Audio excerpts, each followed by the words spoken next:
I got called a Paki in public recently.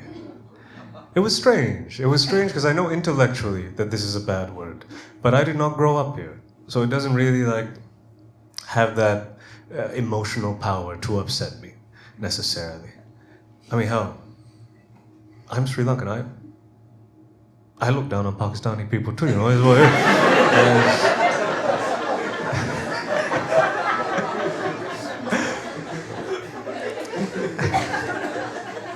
Almost as much as I do Indians, almost. And Indians, I know you are in the room. Because I'd laugh about the Pakistani bit was just a little bit too much, you know? It's racist pieces of shit. I swear. I'm happy you're here. Listen, Indians, you are the most methodically racist people I've met in my entire life. It's amazing. I'm impressed. It is only from the mouth of an Indian person I've heard the words, I can't be Islamophobic. I've read the Quran, which is very counterintuitive to me. Because usually, if someone is racist, you can at least use ignorance as an explanation as to why they might feel that way. Whereas this person went and did homework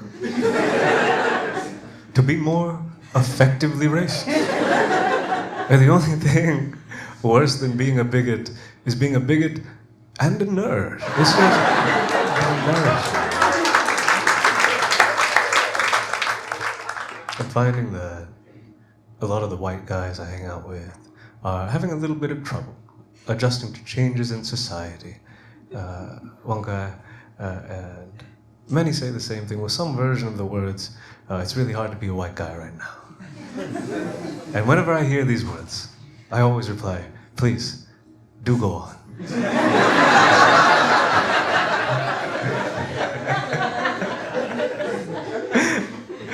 And you be some version of like, yeah, you know, I feel like there's people out there that don't like me just for the demographic that I was born into. And sometimes I even feel like I miss out on opportunities because of it. And I'm listening like, damn man, I cannot imagine what that must be like for you. No, but there is a very specific demographic of white guy that I have a true empathy for.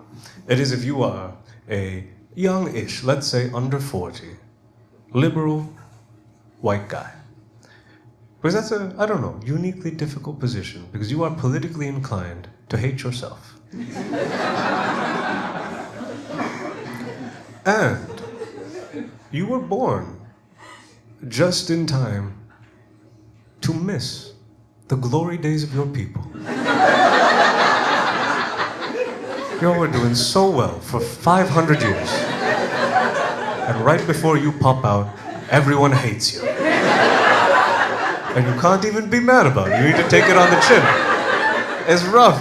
You were invited to the house party just in time for the neighbors to call the police.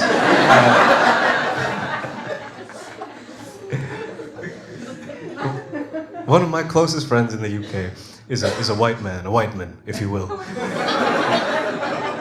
And he's such a lovely, wonderful person. He's a very empathetic sort of guy. He will very much walk around carrying the shame of his race. He'll introduce himself like, hi, I'm Joe, I'm a part of the problem, nice to meet you.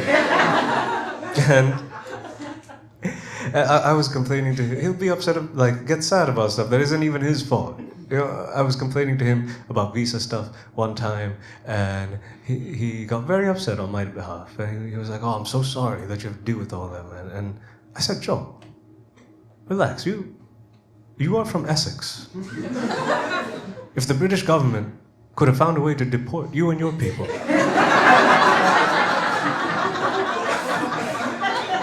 they most definitely would have by now.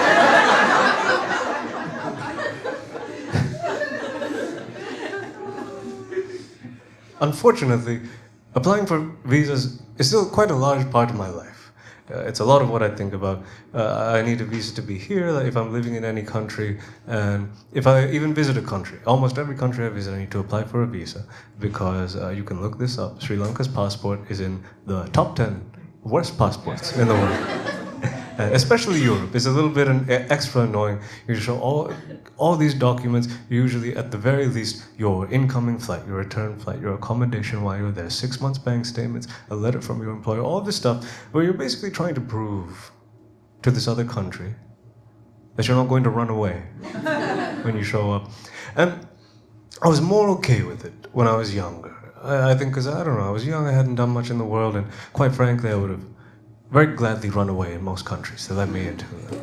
But as I get older, it all feels a little demeaning, you know? Where I was applying for a visa to Austria recently, and I was getting all of my documents together, and I had the thought of, you know, Austria wishes that I would run away in their irrelevant-ass country. I would be their biggest cultural export in 2 years, tops. Who else do they have? Their last guy was the guy that played the Terminator, and before that it was the Terminator. It was the real... It was T6 million, #1.